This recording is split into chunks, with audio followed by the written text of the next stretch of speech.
പിന്നെ എല്ലാവരുടെ ഒരു വിചാരം എന്ന് പറഞ്ഞു കഴിഞ്ഞാൽ പുറത്ത് പോയി പഠിക്കുന്നത് ഭയങ്കര എക്സ്പെൻസീവ് ആയിട്ടുള്ള ഒരു സാധനമാണെന്നാണ്. പക്ഷെ അത് ശരിക്കും പറഞ്ഞു കഴിഞ്ഞാൽ ഒരു മിഥ്യാധാരണയാണെന്ന് നമുക്ക് വേണമെങ്കിൽ പറയാം.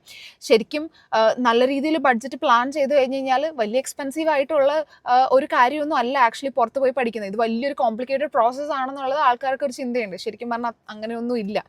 ഫോർ എക്സാമ്പിൾ എടുത്ത് നോക്കുകയാണെന്നുണ്ടെങ്കിൽ ഇപ്പോൾ യൂറോപ്പ് പോലെയുള്ള കൺട്രിയിലാണെന്നുണ്ടെങ്കിൽ മാസ്റ്റേഴ്സിന് യൂറോപ്പ് തന്നെയല്ല, മാസ്റ്റേഴ്സ് പുറത്തുള്ള എല്ലാ കൺട്രീസും തന്നെ 1 ഇയർ ആണ് ആക്ച്വലി കോഴ്സ് ഡ്യൂറേഷൻ എന്ന് പറയുന്നത്. 1 to 2 years ആണ് കോഴ്സ് ഡ്യൂറേഷൻ എന്ന് പറയുന്നത്. അതേപോലെ തന്നെയാണ് സ്റ്റേ ബാക്ക് ഓപ്ഷൻസും അവൈലബിൾ ആണ്.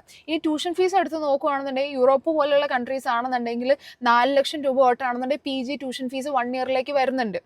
അപ്പം അവർ ഈ നമ്മുടെ നാട്ടിലാണെന്നുണ്ടെങ്കിൽ MBA പ്രോഗ്രാം ബാംഗ്ലൂർ പോലെയുള്ള സിറ്റീസിലൊക്കെ പഠിക്കുമ്പോൾ ഏകദേശം അതേ ഫീസ് തന്നെ അടച്ച് പഠിക്കുന്ന സ്റ്റുഡൻസ് ഉണ്ട്, ഇല്ലെന്ന് നമുക്ക് പറയാൻ പറ്റത്തില്ല.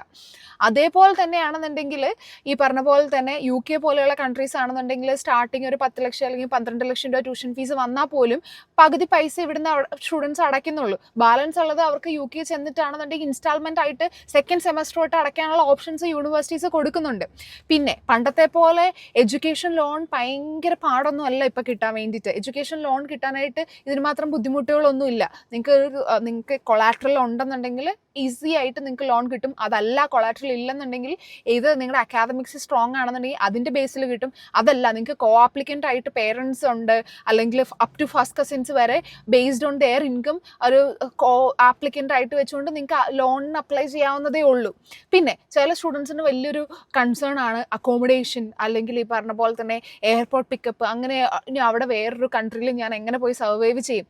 നിങ്ങൾ കുറേയും കൂടി ഇൻഡിപെൻഡൻ്റ് ആവാണ് ഒന്നാമത്തെ കാര്യം. പിന്നെ എല്ലാ കൺസൾട്ടൻസീസ് ആണെന്നുണ്ടെങ്കിലും അല്ലെങ്കിൽ പുറത്ത് പോയിട്ടുള്ള സ്റ്റുഡൻസുമായിട്ട് മാക്സിമം കണക്ട് ചെയ്യാനായിട്ട് നിങ്ങൾ ശ്രമിക്കുക.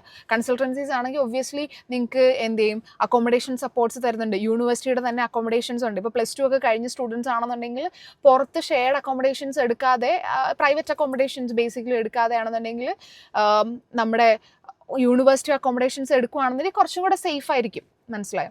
അതേപോലെ തന്നെയാണ് PG സ്റ്റുഡൻസ് കുറച്ചുകൂടെ മെച്ചുവേർഡ് ആയതുകൊണ്ട് തീർച്ചയായിട്ടും അവർക്കാണെന്നുണ്ടെങ്കിൽ പ്രൈവറ്റ് അക്കോമഡേഷൻസ് കാര്യങ്ങളൊക്കെ എടുക്കാവുന്നതാണ്. കുറച്ചുകൂടെ അഫോർഡബിൾ ആയിട്ടൊക്കെ നിൽക്കാനായിട്ട് പറ്റും. പിന്നെ നിങ്ങൾ ഈ പഠിക്കുന്ന സമയത്താണ് മാക്സിമം നെറ്റ്വർക്ക് ചെയ്യാനായിട്ട് ശ്രമിക്കുക. ഇപ്പം നിങ്ങളൊരു ഇൻ്റർനാഷണൽ സ്റ്റുഡൻ്റ് ആയിട്ട് പോകുമ്പോഴത്തേക്കും നിങ്ങൾ ഇൻട്രാക്ട് ചെയ്യുന്ന നിങ്ങളുടെ ക്ലാസ്മേറ്റ്സ് എന്ന് പറഞ്ഞാൽ പല രാജ്യങ്ങളിൽ നിന്നുള്ളതാണ്. എന്താ പറയുക, നമ്മുടെ ഒരു ബേസിക് നേച്ചർ എന്ന് പറഞ്ഞു കഴിഞ്ഞാൽ സ്റ്റുഡൻസ്, അതായത് ഇവിടുന്ന് കയറി പോകുന്ന സ്റ്റുഡൻസ് ആദ്യം പോയിട്ട് നമ്മുടെ ഇന്ത്യൻ സ്റ്റുഡൻസുമായിട്ട് കമ്പനി അടിക്കും, അവരുമായിട്ട് മാത്രം മിണ്ടും. അത് ശരിക്കും പറഞ്ഞാൽ ചെയ്യരുത്. നിങ്ങൾ ഇത്രയും കാശ് മുടക്കി വേറൊരു കൺട്രിയിലാണെന്നുണ്ടെങ്കിൽ പോയി പഠിക്കുന്ന എന്തിനു വേണ്ടിയിട്ടാണ്? നിങ്ങൾക്കൊരു ഇൻ്റർനാഷണൽ എക്സ്പോഷർ കിട്ടാൻ വേണ്ടിയിട്ടാണ്. അപ്പം